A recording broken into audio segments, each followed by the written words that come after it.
What should my first car be? A lot of young adults today work and ride public transportation all the way through college. Others use a family car during their early driver years. In either case, this means that many people are well into their 20s before they decide on the best first car to buy. Now, buying your first car can be a daunting task. Engine size, safety ratings, and other common measures of quality can be confusing to say the least. Then you have to consider what you can get with your income, the local market, and other personal factors. Regardless of income, you can find affordable car insurance within our trusted network. If your head is spinning at this point, have no fear. Before you venture out into any car dealerships, take a look at our 8 tips you should know when you're buying your first car. Number 1. Strongly consider buying used. On average, a new car loses 11% of its value the moment you leave the lot. Every following year, for the next 5 years, the car depreciates by 15% to 25%. And after 5 years, a car is worth just 37% of whatever you agreed to pay for it. If you take out a loan to buy a new car, depreciation means you likely owe more than it's worth as soon as you start the ignition and drive away. That's not good if you need to offload it later, only to find you owe more than any buyer will pay. With a used car, you're paying for a car that has already undergone the arbitrary depreciation. This means you won't pay an inflated price just for that new car smell. Number 2. Set a budget, pick a car in that order. The first question you need to answer is, what is my budget? It isn't exciting, but I'll narrow it down to the field from hundreds of cars of a handful. Keep in mind that budgeting for a car ownership isn't just about paying the car payment. There are other associated costs too. Here's a simple way to budget for all of the costs of owning a car. Calculate your basic cost of living. This will include rent or your mortgage, food, health insurance, and other spending allowances like for going out. Calculate what's left. What remains after your basic cost of living is covered is what you can spend on your car payment, insurance, gas, and maintenance costs. Whatever remains is what you can afford to spend on the car payment itself. Here are other options to make your car purchase more affordable. Reduce your monthly car payments by putting more down upfront. Find a car from a personal seller or classified ad. You might be able to pay cash and eliminate a monthly payment.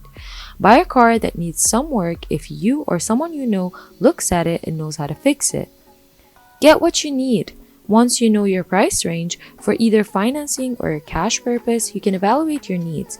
These are features your car absolutely must have so that your life runs smoothly. Keep in mind that your needs should always be kept separate from what you want. For example, do you need great gas mileage to stay strictly within your monthly budget, room for extra passengers or cargo, all-wheel drive for snowy winters, extra airbags so your mom won't worry too much?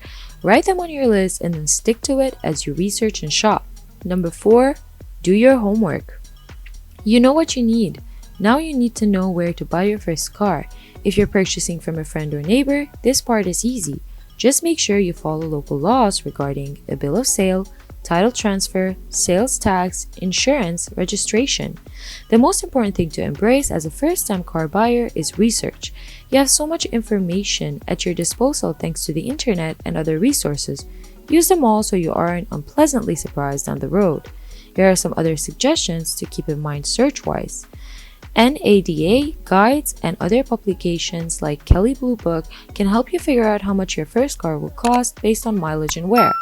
Use online reviews and auto repair forums to find all kinds of dirt on the cars and trucks you like best.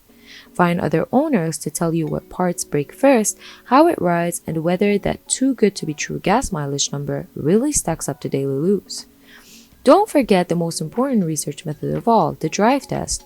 Although the drive test will take you down bumpy back streets and try out high freeway speeds so you can feel for the car's capabilities and know it's a good fit for you, don't feel pressure to hurry through this step.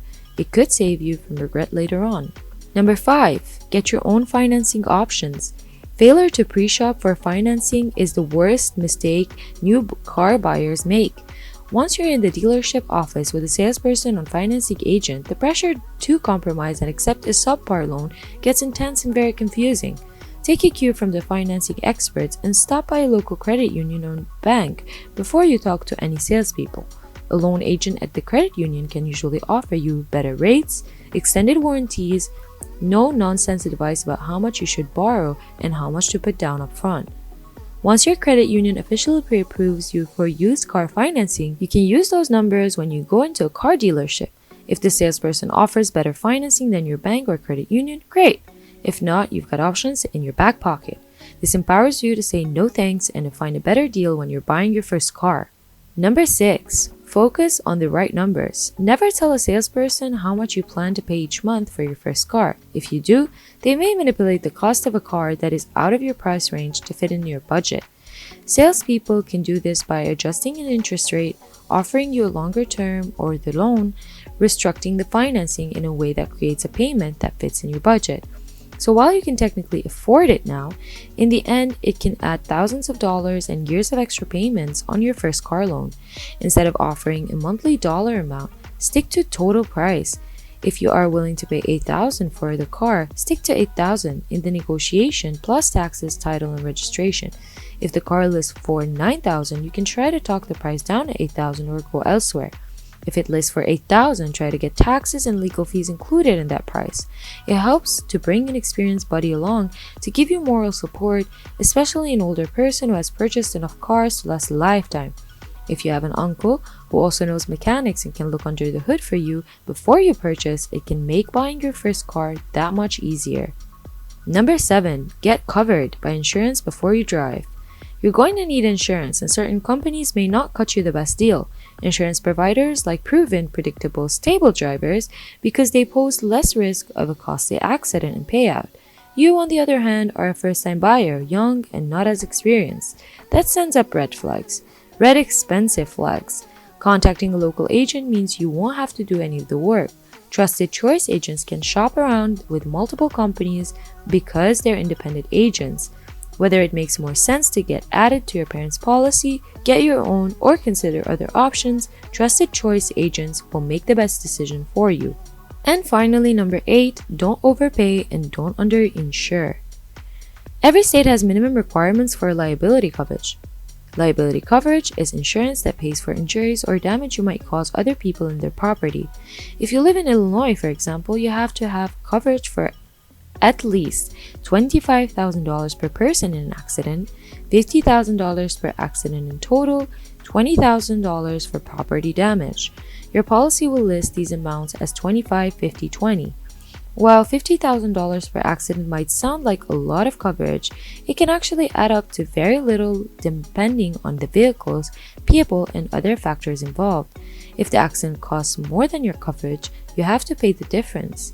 If you have no assets for a court to use to pay your debt, the injured person can go after your future earnings for an indefinite length of time until that debt is paid. Simply put, stock up on as much liability coverage as you can afford.